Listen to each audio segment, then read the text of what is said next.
Good evening, ladies and gentlemen, and welcome once again to NOLA Theatre Talk. My name is Alan Smason, and my pleasure to welcome you. We broadcast on Monday nights to the NOLA Theatre Folk Facebook group, which we founded back 3 years ago in the beginning of April, so we're more than 3 years old now. Also, of course, we broadcast to the theatercriticism.com Facebook page, which is the social media page for theatercriticism.com, the website that I had founded some years ago for theater critics to review shows across the country, and also on YouTube channel. So you can check it all out there. And every show we do is archived on all of those particular internet sites. The YouTube channel, of course, takes a little bit of time for it to render, but it's usually available about an hour or so after the show has been completed. And almost immediately, the Facebook pages on theatercriticism.com, their Facebook page, and our group for NOLA Theatre Folk, you'll see those available right away.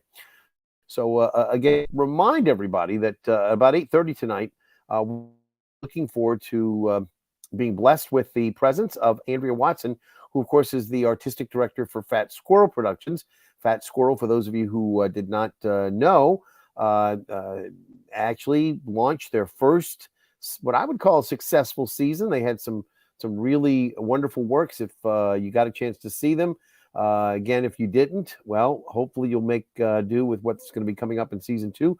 We're going to have the season announcement made more evident than it was on Saturday at the crawfish boil that they had at UNO by re-announcing those. And since I was out of town and not available, I didn't find out about them myself until just a few hours ago when I was sent the graphics, so that we'll have those tonight to show you what is coming up. But in the meantime, we would like to invite everybody, first off, to go to StreamYard.com/Facebook. This will allow you, if you're going to make any comments tonight, and again, we can put comments up immediately as an example. Here we go. So you can see what it looks like. As they come up, we can do that or not, depending on, what we what we feel like we want to do, depending on who's saying what. But the point is that you can have the comments have your name on them. But Facebook, being a proprietary company, does not really meld well with StreamYard, which is the platform that I use to do these broadcasts. So what we want to do is we want to hand off from StreamYard to Facebook to say, these are vetted people. They can post their names because they have given us permission in StreamYard to do so. So that allows them to put your name. If not, it's going to be a Facebook user, which is fine, except we won't see who it was until the very end of the show. After the show's over, we'll see exactly who said what they said on Facebook. So just an idea. The other thing I'd like to remind everybody about is that we are offering people an opportunity tonight to participate in this first half hour by essentially becoming part of this discussion. And this is what you're going to need. That is all you need to do to join this talk where I am right now. And if you use StreamYard.com/3, lowercase c, lowercase j, the number 2, lowercase n, WIE, 7K. And I believe that the C's and the J's and the N's and the W's and the I's and the E's and the K's may not necessarily have to be lowercase, but they might also work if it's capitalized, but I've never tried that. I can just tell you that that's the link that you will need tonight to come into the room in the first half hour of our show. After that, we're going to sort of capitalize on our ability to talk to Andrea Watson and talk about Fat Squirrel Productions. So I'm going to kick off a little bit of the discussion tonight, first off, by inviting everybody once again to please go to StreamYard.com, put your name on in case you want to just make some comments. But if you'd like to be a part of the discussion and come into the studio with me, this is an opportunity to interact directly with me and to talk with me. Only one thing I ask is that you bring a drink in, like we always do. We always ask everybody to bring something to drink inside the room. This tonight, by the way, as I reach down to grab it, this is an Italian wine. It's called Bubbly Mango, and it's a really interesting bottle. If you look at you can see there are places to put your hand to hold the bottle. It's kind of weird. I know you don't need to have a place to put your hands to hold the bottle, but it's kind of an interesting concept that they have, and I guess a unique bottle for them. So this is called Harmonia, and Harmonia Bubbly Mango. And so I've been holding on to this for a little bit because I wanted to sort of taste it and see how it was. And it was pretty darn good. It's a sweeter wine. It's sort of like a Moscato, but not bad. And so I'm going to have that to sip tonight. And anybody who wants to also come in, we ask that you bring in something. It does not have to be alcoholic. Certainly a glass of water in a fancy glass, coffee, tea, whatever you might have. Just feel free to bring it in. We do that just as a sort of an icebreaker, or literally the idea being that we would like to have you participate. So if you would like to, please write the name down there, StreamYard.com/3CJ2NWIE7K. That will bring you into the studio, and I can then seeing you bring you into the studio, and then at that point we'll have our ability to talk to one another. Also, we suggest you bring earbuds in if you're going to be talking to me. It does cut down on a lot of the background noise. Sometimes if you're listening through your laptop, what have you, it can be a bit of a challenge. So again, I'd like to start off. Last week we were very blessed. I don't know those of you who were watching the show got to see it or not, but we were very fortunate to have on Lance Nichols. And of course, Lance was talking about the show he is now involved with, the Le Petit Theater. And what I should tell you is that Lance is going to essentially be doing How I Learned What I Learned for the next couple more weeks. He had the opening weekend this week, but prior to that, we had him on as he appeared with us last week and talked with us, as well as Christopher Rawson, who was a very good friend of the late August Wilson. Of course, this is an August Wilson show that August Wilson crafted, that he co-conceived with Todd Cradler, if you can see there.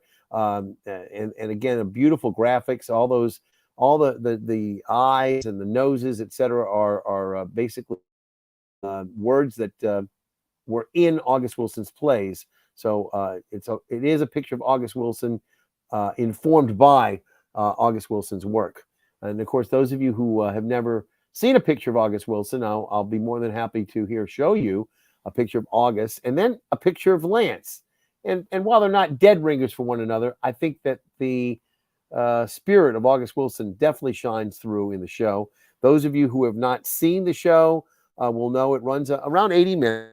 And it basically is Lance Wilson speaking to the audience and essentially talking about his life. It's an autobiographical approach to his work. And we hope that those of you out there who have not seen it will take time to see it. It is really a very thoughtful work, one that informs August Wilson's 10 plays, of course, popularly known as the American Century Cycle, as well as the Pittsburgh Cycle of plays. All but one of these takes place in Pittsburgh. So that's one of the reasons it's called the Pittsburgh Cycle. So much of it is really steeped in Pittsburgh. And again, those of you who have not had a chance to check out tickets, etc., they are still available. I'm certain that you'll be able to see this incredible performance. I have yet to craft my review yet. I will be reviewing it on Stepping Out this week. There's a reason that I have not done it, and that is that I was away for the weekend. I saw the show on Thursday. Friday morning, I flew away to visit family, and I was so happy to be with family and tied up with family that I was really unable to really get my head wrapped around this show. But I do want to tell everybody it will be a very positive review. And if you hadn't had a chance to see it yet, or if you have seen it somewhere else, we want to remind you that it will be available for the next couple of weeks. So keep that in mind. Again, this is a joint production at Le Petit with Portland Stage, which is out of Portland, Maine. And again, part of that is due to the efforts of Don Scott Cooper, who you see there on the left. Don Scott being the producing executive director of Le Petit Theater, And there is Lance after the show on Thursday night, and one of Lance's good friends and mine, the wonderful actress that you see there, Diana Shortez. And again, we have all people in the audience. It was really great to see some of Lance's old students, who are in the audience and sort of going, yeah, I gotcha, and so again, a lot of the talk of what how I learned what I learned is dealing with August Wilson's attempts to fight the systemic racism that was prevalent while he was growing up, while he was becoming a young man, while he was working. And there are just some beautiful scenes in which he professes, his belief that he's a man and he should not be subjected to some of the problems that are going on. I wanted to, if you saw the little bit of interesting there, my light sort of decided on its own to change its direction. So we'll just have to see if that'll stay up or not. No, I guess it won't. So we'll just have to deal with that. In the meantime, I guess it wants to be at half staff. So that's what we'll have to deal with tonight. The short is we've got a lot of opportunities for everybody to participate tonight. And again, I did want you to take a look. That's what you have to do. Just type in the words there that you see, StreamYard.com/3CJ2NWIE7K, and you'll be able to come into the program. Of course, if you don't want to, that's fine too. We'll still do the show. I'm going to be holding the program for the next approximately 18 minutes or so until 8:30 when we'll be joined with Andrea Watson. So that's just sort of what's going on right now. Recently, there were a couple of other things in theater. Obviously, those of you who got a chance to see The Sanger, the extended version that they had, normally Sanger shows come in just a few days. They're in and out within 6 days, usually opening on a Tuesday and then ending usually on a Sunday. Well, they opened on a Tuesday, but they did not leave that first Sunday. They came back and stayed all the way till the next week. So we had 2 full weeks of Moulin Rouge, and I know that the houses that I was informed of were all pretty filled up, which is a fantastic feather in our cap as a city, that we can fill up a venue with as many as 2,600 seats. I don't know if they had sellouts every night, but I can tell you that 2,600 seats is an impressive amount of seats to sell. As I've told many, an individual, Broadway does not have a 2,600 seat arena. No, the largest theater on Broadway is 1,935 seats, and that's the Gershwin. So keep that in mind, that you should know that we have a very large, very respected, very beautiful theater at the Sanger.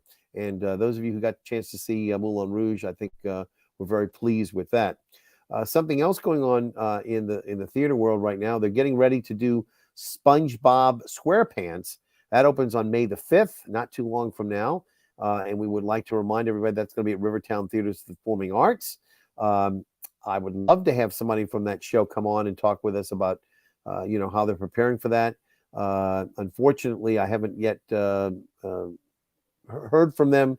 I'll be reaching out to them to see whether or not somebody can do it. One of the major problems we have is a lot of times when we want to have a particular director or a particular actor come on the show, they're in the middle of rehearsals, and being in the middle of rehearsals means a couple of things. They're not available until late at night and past the time that we'll be broadcasting, or the director in some cases is just too busy and doesn't have an opportunity to take their eyes off the prize, as it were, and come on the show with us. So we have to wait till the show's open before we can get some of the actors or the directors or some of the creative people on. I will be trying to get some more shows up. When we did these shows initially, it was just as the pandemic had started, and the idea was to keep our community together as far as theater goes, to have people come in and talk and discuss about certain things that they could not do due to the lack of theater space being available. And of course, as things have opened up now, the Friday night slots that we used to have our shows broadcast on Mondays and Fridays, the Friday night slots that we had are not really needed anymore, because a lot of times we can go to a show on a Friday night. But Mondays have always been a traditional night for dark-in theaters, and that's basically to give a lot of the actors a night off. And again, if they're working 8 shows a week, a lot of times they would do a Wednesday matinee, a Wednesday night, that's 3, Thursday night 4 performances, Friday they do 5, and then Saturday 2 more, that's 6 and 7, and then of course the Sunday matinee would be 8. That'd be generally what they do. Now some shows deviate from that. They actually will do a Monday show for the benefit of the actors who are doing the other shows, and they might want people to come and sort of cross-pollinate to see what they're doing on a Monday. But most of the shows, most of the theaters are closed on Mondays. That's sort of the traditional night. But if you do see somebody who's open on a Monday, then you might see them closed on a Tuesday, or you might see them closed on a Thursday. It just really kind of depends. But for the most part, very, very interesting work being done. Again, we have a lot of different production companies. Le Petit, as I say right now, has How I Learned What I Learned. We also are in the middle of the New Works Festival going on over at No Dream Deferred, which is, of course, the company that took over the space where Southern Rep was, the former St. Rose de Lima Church on Bayou Road, 2541 Bayou Road, the historic Bayou Road, of course, the oldest road that they say exists in New Orleans. So anyway, we have all of that for your pleasure. I see somebody's coming in the room. I don't know exactly who that was, but if you want to unmute your mic, I can unmute it for you. Okay, no problem. In any event, we do have a couple more people. Okay, I know that Andrea is going to be coming in a second or two, so we'll be talking. But in the event that you wanted to join our conversation, that's where you can join right now.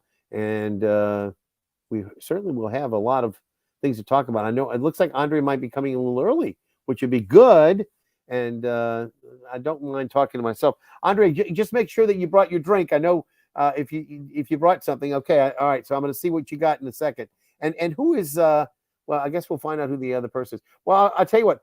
Since nobody's responding to talking to me, and I'm talking to myself, I'll be more than happy to have the room made much more beautiful by Andrea's presence. How are you doing?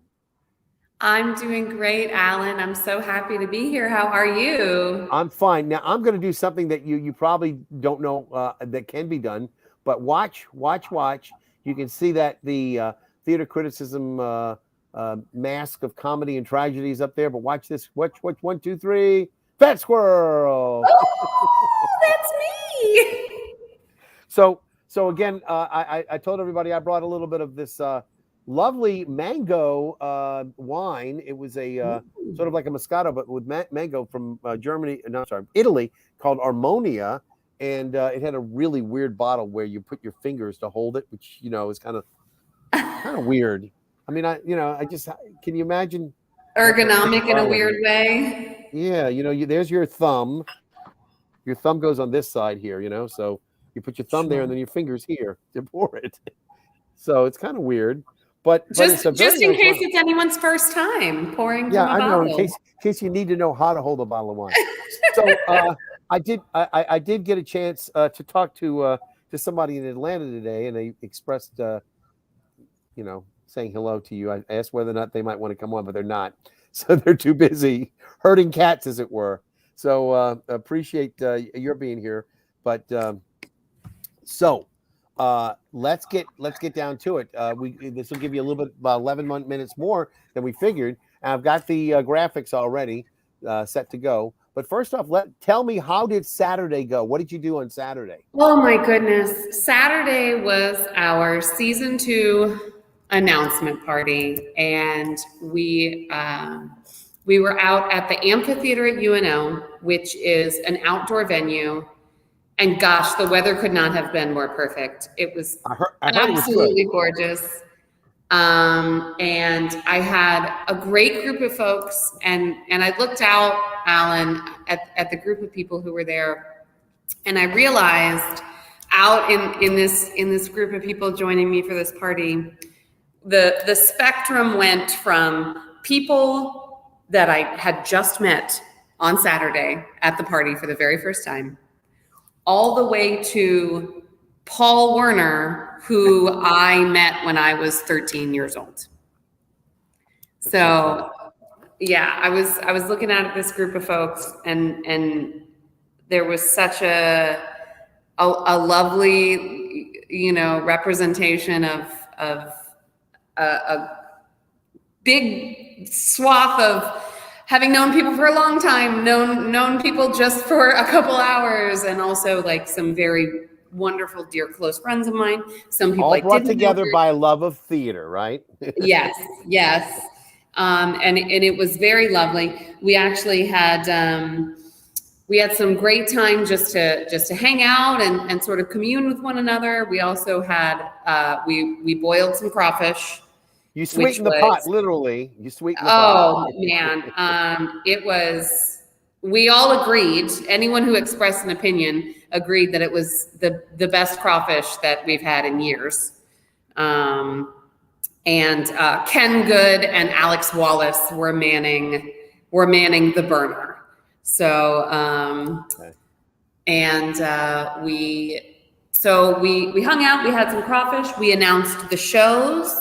And we had a raffle. Too, right? Did you have special drinks? So they said they had special drinks that we're going to have there. To drink tickets you were selling. So we actually this time around we didn't have a special drink. Much to my heartache and chagrin, Lucy was not able to be with us this year at our announcement party, and she's my bartending genius. She actually is the one who came up with the featured cocktail from last season, but she had a family obligation this year, so she was with us in spirit and in sparkle. But okay, and let me ask you a question: is she going to be involved in any of your productions this year? Alan, I do always tell her and Stephanie and Bradley that anything that I'm involved in, they're involved in, because they're so much a part of myself. I have asked her for some help with a couple things. When she is unable to join me on projects because she's busy with her own projects, that there's not a thing that could sort of bring me more joy than her career being a thing that keeps her busy enough. She was wonderful in Deuce of Fish, Stas and Vi. Lovely. And so I've just loved to see. And we're talking, of course, about Lucy Faust. Now, of course, she has a new married name, but she probably uses the same stage name, right? Lucy Faust. She has kept her name in all arenas. So she still is Lucy Faust. She is married. She's actually coming up on her 1 year anniversary. All those pictures are popping up I didn't take any pictures on her wedding weekend because I was just so engrossed in celebrating her. About a year ago we were doing that, and but she still is in all arenas, Lucy Faust. Okay, so again, to recap season 1, let's just start off. So people who didn't get a chance to go, now you had an interesting new performing space upstairs from inform them again. It was the Bryant Park NOLA. Bryant Park, which actually is the very room I'm sitting in right now. Okay. Now the thing is, that is that a chain of any sort, or is it no, not at all? They just name it. So basically, the downstairs is a bar. They have bar food and hamburgers, typical, offering, etc. And then upstairs on the elevator, you go up the elevator, or I guess you could take stairs if you needed to. But the elevators, I think, prefer, because I think the stairs may be where some of your stage entrances are. Maybe, is that possible? The staircases are actually usually locked and more used for emergency exits. Okay, So anyway, long and the short is it's upstairs, Bryant Park, and in case anybody doesn't know this, on I believe Chapatulas, is that right? Yep, Okay, yep. It's so on Chapatulas, Chapatulas, just it's just a right by block where off. the bridges are like right there, the Crescent City A block Connection. off of So Calliope. If you knew the old Dino's, it's right across the street. yes, I don't know the old Dino's, but it is across the street from there. So so you started off, and I mentioned one of the pieces, but you started off with some some new works. I think you had one act that you did as well. Yep. What was the very first thing? I'm trying to remember what that was. In our first production in June of last year was Bestival, which was that's right. the short works by Lucy Faust, Stephanie Garrison, and Bradley Warshauer. And actually before that, so right before that in May, we had our launch party. And before that, we actually had a reading series in April of last year. We read Sarah Kane's plays. Okay. And that was wonderful and amazing. We had such a great group of people. Bob Eads, Tommy Kikuyu, Michael Sullivan, Nori Pritchard, Matt Story. I'm just going to keep name dropping, but like all these great folks that came, and we just sat around on couches and just read these weird, wonderful plays in April. And that was really the very first thing that had the Fat Squirrel brand on it. And after that, we had the launch party last May. And then our first actual production was Bestival, which was that collection of short works. And we ran 2 weeks, Monday through Thursday, up at Bryant Park. And then we had in July a reading series. Christmas in July was last year. We did staged readings of TV's best, worst holiday rom-coms. And so we had narrators that did some, color commentary, and we did those, and those were fantastic fun. And then in August, we did Deuce of Fish, Stas and By, presented by Lucy Faust. Right. And then in October, we moved. Our October production of, you ready for it? I'm ready. Star of My Sins, a medieval morality play for latter-day postmodernists by Justin Maxwell. Yes, was at the Fortress of Lushington in the Marigny. Proprietor Bunny Lushington, wonderful, lovely man, great supporter, great friend. And that is also where our December production of the Scottish play was. Yes. Was at the and of course, doing that was Dane Rhodes in title himself, role. Yeah. Which I'm sorry to say I had really wanted to see, but unfortunately, the gods conspired against me. So I wasn't. They really did. I wanted you there so much because I knew how much you were looking forward to that. I can tell you only that it was just unavoidable, and one of those things where just too much going on and too much in my life. But it's a good thing though, because you did hopefully sell well. I mean, because it was pretty well attended, correct? It was. We the entire run. We didn't sell out the entire run, but we were very close. That's good. Yeah. And then again, and like I said, a lot of times you start a season starts early October and it'll go all the way till May, the spring. Your seasons go a little bit differently. Yours start earlier in the year and around maybe the summertime, but not quite there, but earlier in the year, and then they end around December. So yes. I don't know if that's working for you, but that's the way season 1 was, and that's the way season 2 is going to be. It is the way. Yeah. Let's go ahead and if we can, I've got several of the pieces that I wanted to go ahead and throw up. So just let me get those out real quick because I've got them all ready to go. Now you're going to have to tell me just the initials. Can you tell me the initials of which goes first? Oh yes, first is BW. Okay, all right. So I'm going to put them in the right order. So just give me a second while I get them all in order, and then we'll go from there.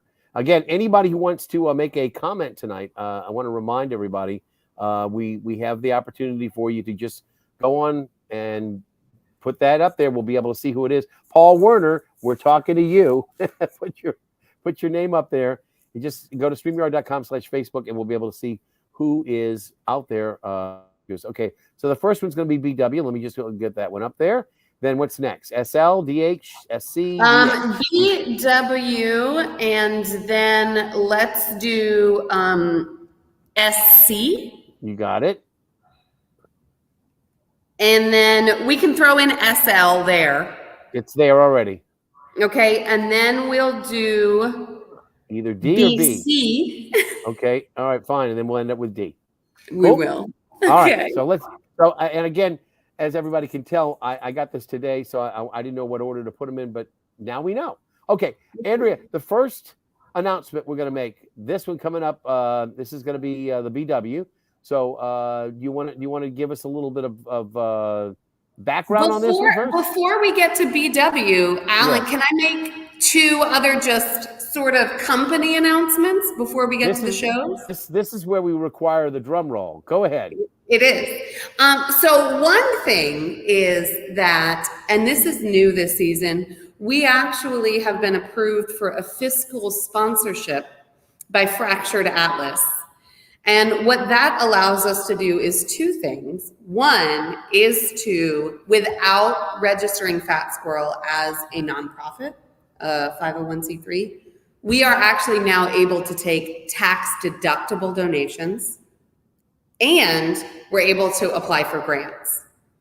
So that is one huge piece of news that has come through in the past month that I'm so excited for, because it means we'll be able to tell me this. How do you do that? You're able to apply for a grant without being a nonprofit? Because most times that I have a for-profit company, most times I've said, I want to apply for a grant. They say, oh, you can't because you're not a nonprofit. So tell me how you did that miracle. What did you do?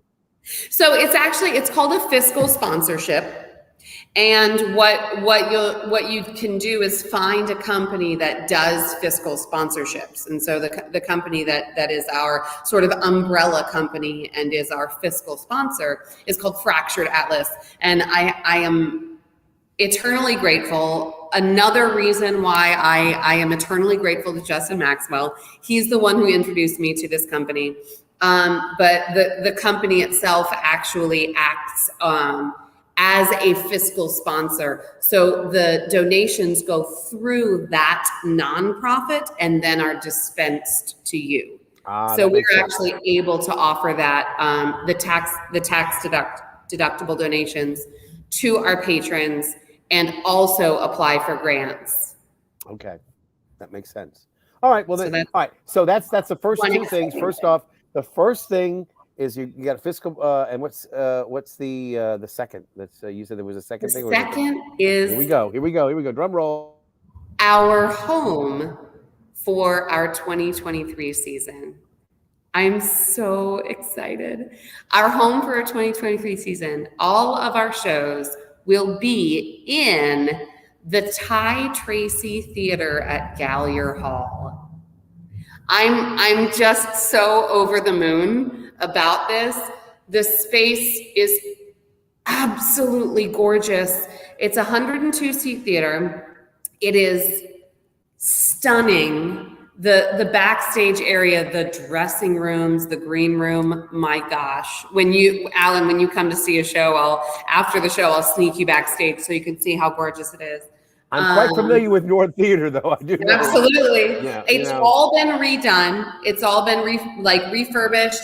The lighting and sound systems are brand new, state of the art.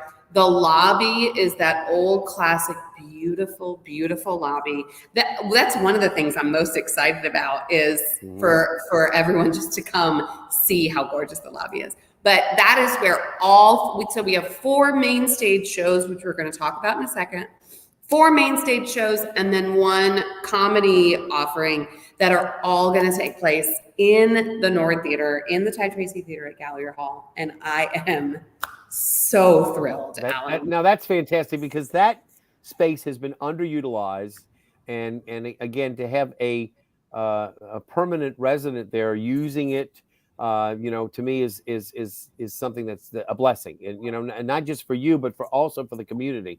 So again, agree. I think it's wonderful that you're able to do that. A testament to Ty, and of course to Bob Bruce and all the other people who did shows there, David Cuthbert and Ricky Graham and people, Scott Laborde and Lance Nichols, who started their years Yep. off, at that theater. So again, it wasn't named Ty Tracy back then; it was just Nord Theater. But The Nord Theater, yep.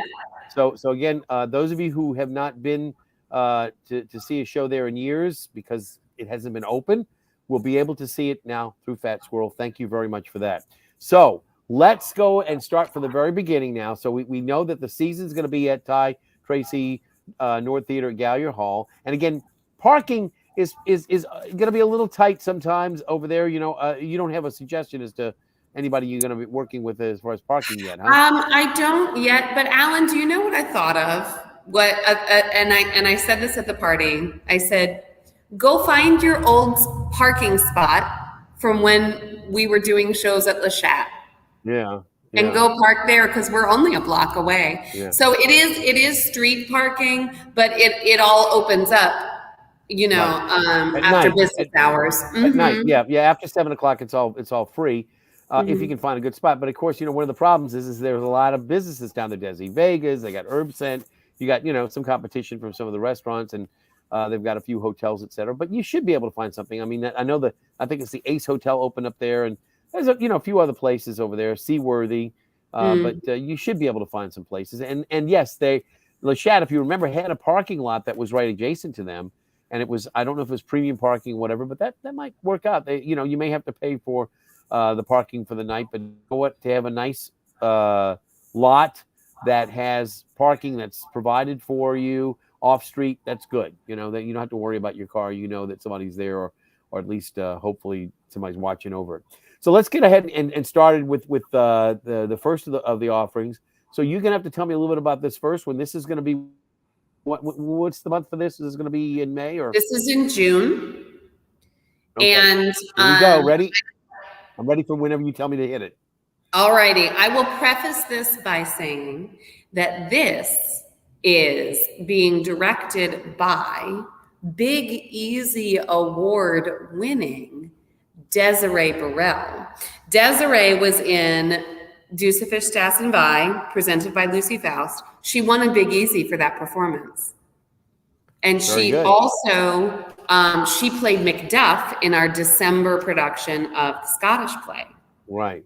And so she's coming back this season, and she is directing our production of, go Alan, The Baltimore Waltz by Paula Vogel.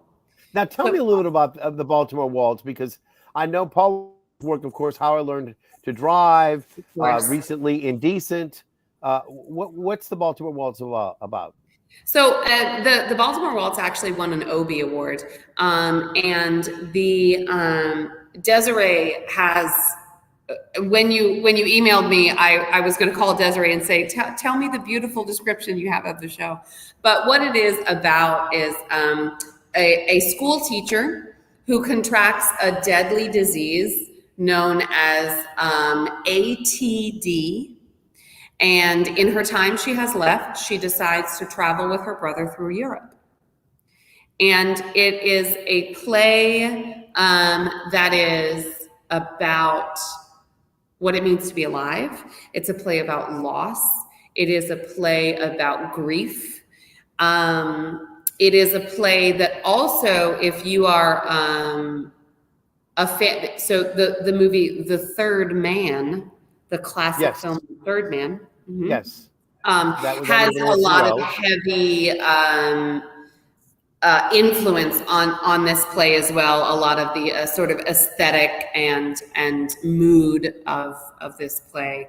It's really a very beautiful play. It is a play about deadly diseases that unfairly claim lives, which is unfortunately still rather prescient to what we've been going through in the past couple of years. Right. Well, after having been through the pandemic, we understand about deadly diseases. Let me ask you a question. Yeah. You mentioned Orson Welles. You mentioned The Third Man. Does it take place in Vienna in any way, or? We do. So in their travels, they do visit Vienna. There is some very story centric things that happen when they are in Vienna. Yes. Yeah. And if you're familiar with The Third Man, there is not even a nod. It's much more than a nod to the movie. The Ferris wheel scene in The Third Man. Okay. I got you.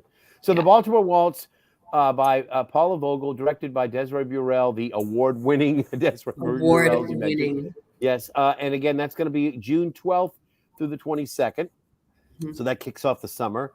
And then, and a note about that, Alan, since you mentioned the dates, we are continuing our it is now a tradition of our shows running Monday through Thursdays. Okay. Yeah, that makes sense, because if anybody says, well, I can't see it that week because I got a show to see on Friday or Saturday or Sunday, no conflict. You can go see. So there you go.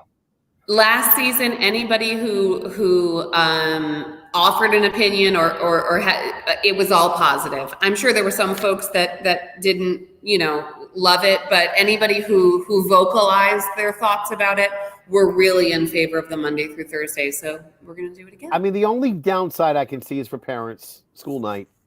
Sure. They're going to be, but again, most parents that I know don't have time when they have young children to go see a show anyway. And we still are doing, Alan, like a little earlier of the curtain times, because I also work in a school, so it's a school night for me too. But we're still doing those. I'm going to do those 7:30 curtain times. So we're gonna get you out before 10. All right. So now we've got the first one down. Let's go on to number 2. Do you want to preface this in any way?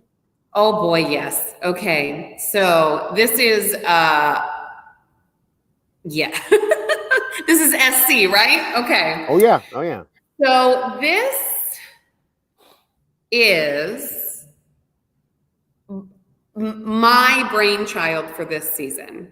Last season, I had a very large presence in all 4 main stage productions. This season, I have much less of a presence across the season, which I'm actually really thrilled about. I am thrilled that I have people as a part of this season who are excited and I feel like I can trust with the product.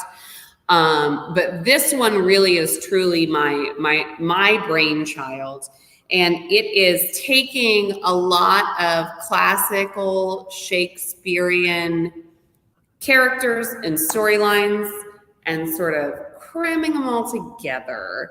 And this is going to be in August. And poor Stephanie Garrison is so very sick of me because I'm leaning on her so heavily again, like I did during the Scottish play last year. But our August production this year is, there it is, star-crossed, A Midsummer Nightmare. And so what we're actually doing is taking a lot of the comedies, and we're taking many of the characters and many of the major plot devices from those, and we're putting them together into one story. And the idea behind this is, what happens when we take the sort of pinnacle story and dialogue and text of fill in the blank of any human emotion, but we put them all together.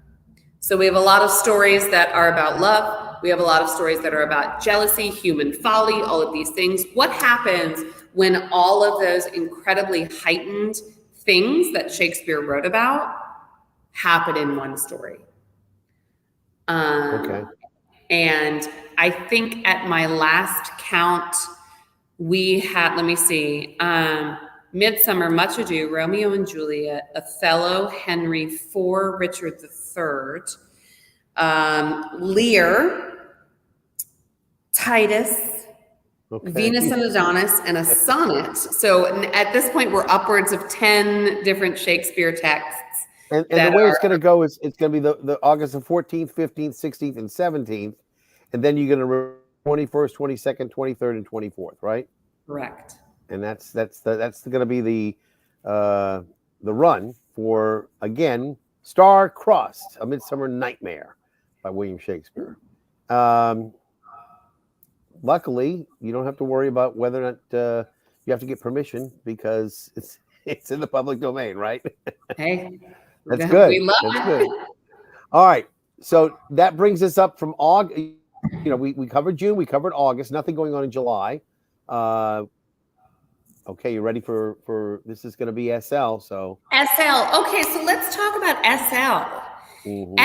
SL is it's the return of Alan. I'll tell you, it's the very first thing I ever produced, and it was about, I believe we started about 7 years ago, and it ran for a year, and it sort of in the form that it was at the time, sort of ran out of steam for various reasons, but a very beloved show, not only by myself, not only by its mom, but a very big following. And so we're going to bring this back. And so we actually have 3 dates between May and December of this show. And so I'm so excited that we are bringing back, hit it, something like a sing-along show. So the format of this show is absolutely delightful. In its initial run, in the first year of its initial run, we had such a powerhouse of people that joined us for this show.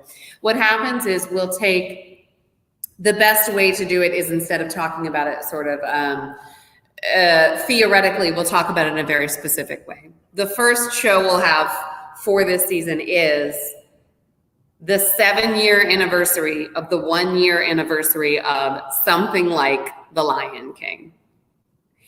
Something Like the Lion King is the very first Something Like that ever existed. We actually had slated a 1-year anniversary Something Like the Lion King show. That didn't happen. And so now we're going to do it. And the way this works is we have a projector, and we have some folks that are going to lead the audience. We're going to project the lyrics of the songs from The Lion King. So first song we're going to sing is The Circle of Life. All right. We're just going to all sing it together. We're going to have a good time. And then we're going to have a team of some of the best and funniest and smartest improvisers that are going to come. And they're going to do a set of improv, about 7 minutes of improv, a set of scenes based on the song we just heard. And then we're going to rinse and repeat 5 times. We're going to sing another song. We're going to see another set of improv, sing another song, see another set of improv. And it is some of the most fun you can have in a theater with a projector. And so we have 3 dates. We have 1 in May, 1 in August, and 1 in November that we're going to do. One will be The Lion King. I haven't programmed the next 2. May the 30th, August the 29th, and September the 28th. Okay. All right. And my very dear friend Nick Napolitano is helping me with the logistics of this show, and I'm so excited. All right. We have our first guest in tonight. Bring in, ladies and gentlemen, Mr. Donald Lewis. Oh, my darling dear friend. Hello, my love. How are you guys? I'm so excited for your season. This is so wonderful. excited to see And she's not finished yet. We've got 2 more shows to announce. So sorry. It's so good to see. Look, you were in the audience with me when we were talking earlier about some of the shows that are on. What you saw was Where the Sugar's Still Sweet going on at the New Works Festival, and Draptomania, which is also going on, Draptomania, a Negro Carol. But you saw both of those shows, or did you? You're a modest young man, Alan. We were sitting right next. Not only was I with you, I was sitting right next to you. Right next to me, yes, of course. But anyway, yes. but you you got to see the other show too, because I know that one I saw, but I was wondering if you saw the other one, Drapetomania. I did. Okay, I did. good. I saw the show, Drapetomania. So, I saw it, and so yeah, just like I said, I was trying to get some other people to talk about that, but I'm so glad that you're here to talk with Andrea about what she's doing as well. Yes. Are you going to be involved in any of the shows with her or no? Well, who knows? They ain't over yet. I don't know. God, I hope so. I love the occasions that Ms. Watson and me have worked together, and she's a great artist and an erudite director, and asks great questions.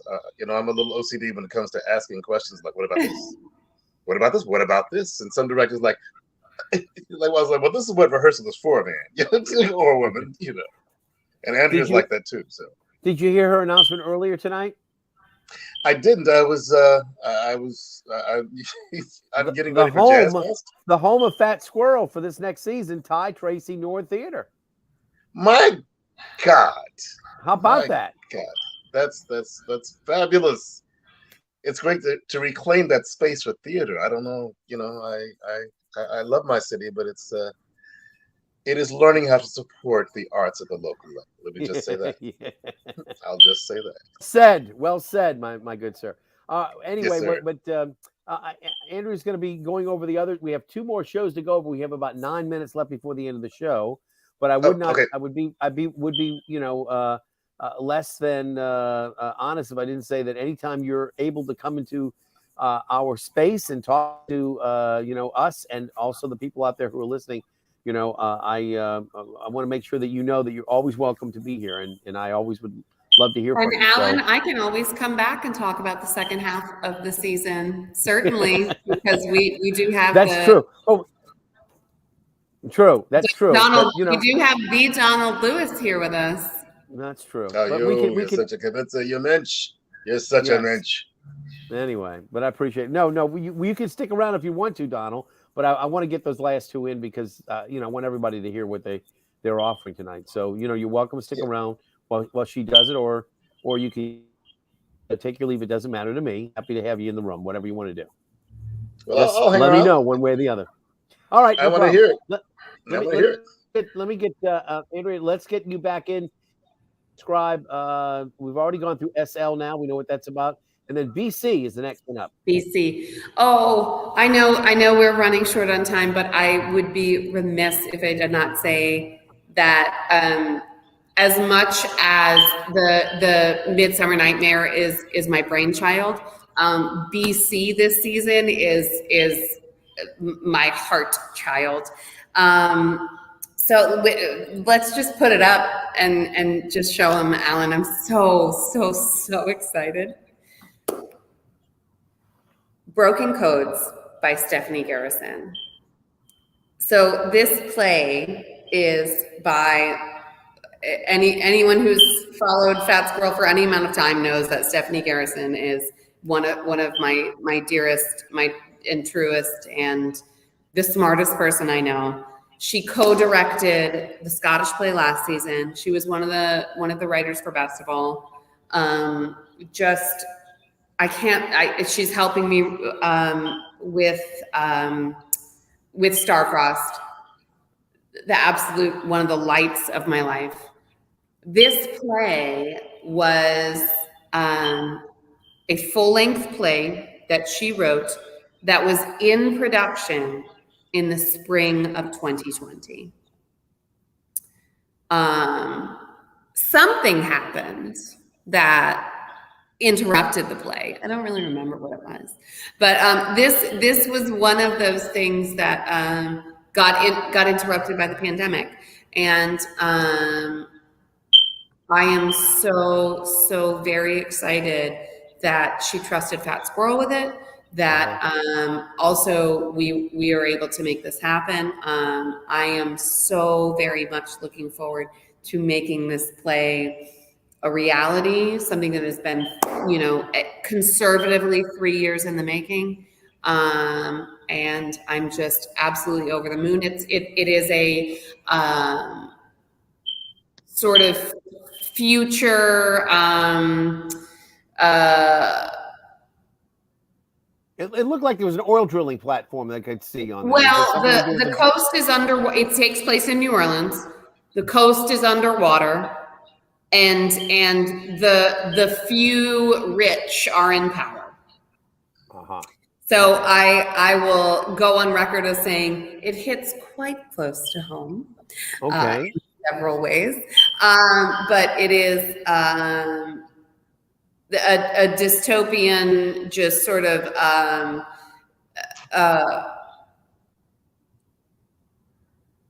look into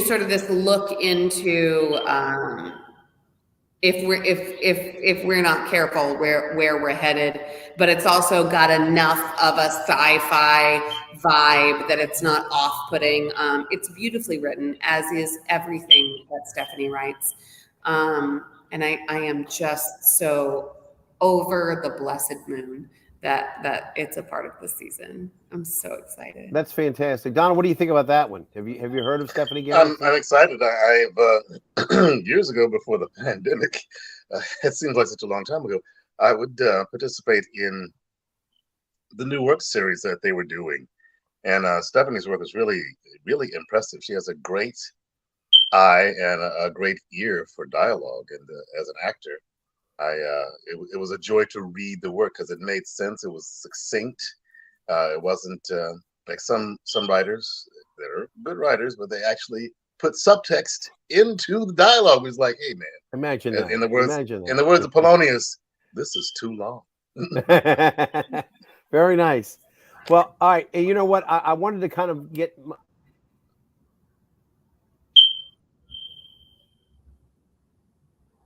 Hello. Did he freeze for you too, Don? Yes, he froze for me too. Yes. I thought we were close. We could have been contenders. So this is exciting for you, Ms. Watson. I'm very excited. In keeping with sort of the veracity of what Alan would want if he were with us. I'll also talk about the December show, and the December show is one I'm just so very excited about. It's our first musical, Don. Oh wow! And it is. I don't have the graphic to put up. If Alan were here, he would put it up. But our December show is A Very Die-Hard Christmas. Fabulous. And that's the response I want from people when I say this title. Fabulous. So what's the title? Is A Very Die-Hard Christmas? A Very Die-Hard Christmas. And it is an absolute joyous romp, silly spoof of the movie, interspersed with musical numbers that are set to Christmas carols. And it is I just announced the December show, Alan, because I'm sorry about that. Well, I was going to say my favorite holiday movie is Die Hard. So this is it, A Very Die Hard Christmas. So now, is this who wrote this? It doesn't have a name of an author. So it actually has been running for quite some time, and because it's 9:00 on a school night, I'm afraid off the top of my head I do not remember the author. But is it based on the film, the very first film, Die Hard? It absolutely is. And it's I was telling Don, it's our very first musical. But the music that's interspersed throughout it is set to Christmas songs, but the lyrics rewritten to I got you. Okay. It is absolutely silly. It is instead of Good King Wenceslas, it's Good Criminal Hans Gruber or something like that. Perfect. Exactly. You're hired. And it is not for the whole family. Okay, gotcha. Understood. Well, all right. That sounds fantastic. Once again, just if I may, Donald, I'm going to ask you to be respectful while I go over this real quick, because I want to make sure I get everybody's show in here. All right, the first one is the Baltimore Waltz. That's going to be in June, followed by Starcross, A Midsummer Nightmare by William Shakespeare. That's going to be in August. And then several different shows In May the 30th, August the 29th, and November 8th, the improvisational Something Like sing-along show, followed by Broken Codes in October. That's October the 26th. And again, finally, December 11th through the 21st, right before Christmas, will be a very die-hard Christmas. And this is all tickets at, yes, Ty Tracy Nord Theater. I'm so happy to see that. All right. Very good. So we've come to the end of the road now, guys. It's the end of the show. I try to keep everybody for an hour. I know we went a little bit over because of the situation with the bad internet. Bad internet. But anyway, I do want to thank everybody for being with us tonight. Andrea, if there's anything I can do to promote this again, and you got another thing going on, let me know when you're available to have some of your people appear and tell us about the shows as they get a little bit closer. As I tell everybody, Monday nights are the off night for most people, but not for rehearsals. So sometimes we can't get you all on like we'd like to before a show, but certainly after the show opens. In your case, though, since your show's running on Monday, we're going to have to make an arrangement of some sort. Maybe we can record you on a Friday, Saturday, or Sunday, and then have it rebroadcast. So keep that in mind that we could maybe do that. But again, I would imagine your rehearsals are going to be on Friday, Saturday, and Sunday, right?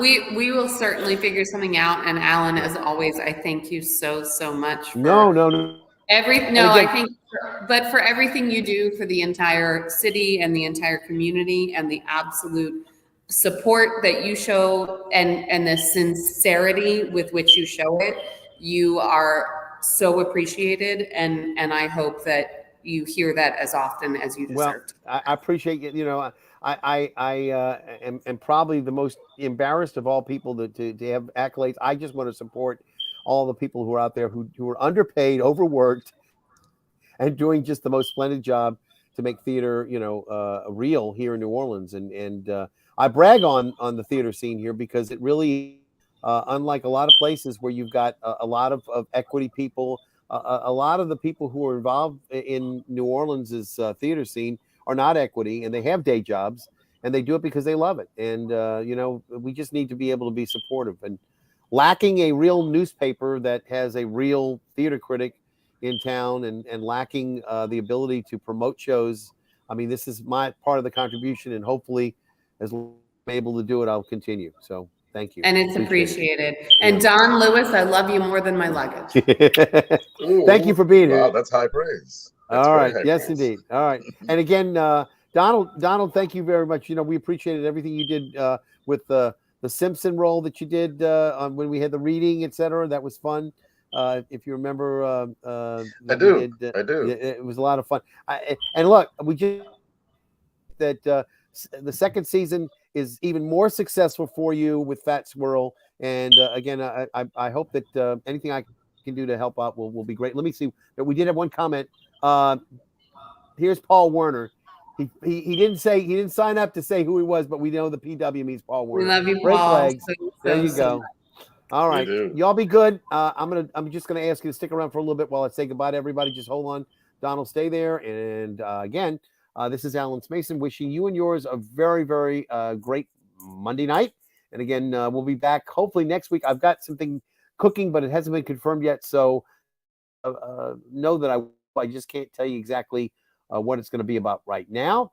But again, this is NOLA Theatre Talk. And again, you can see it with me, Alan Smason, on the NOLA Theatre Folk Facebook group, on the theatercriticism.com Facebook page, as well as my own YouTube channel. And as always, I will see you at the theater.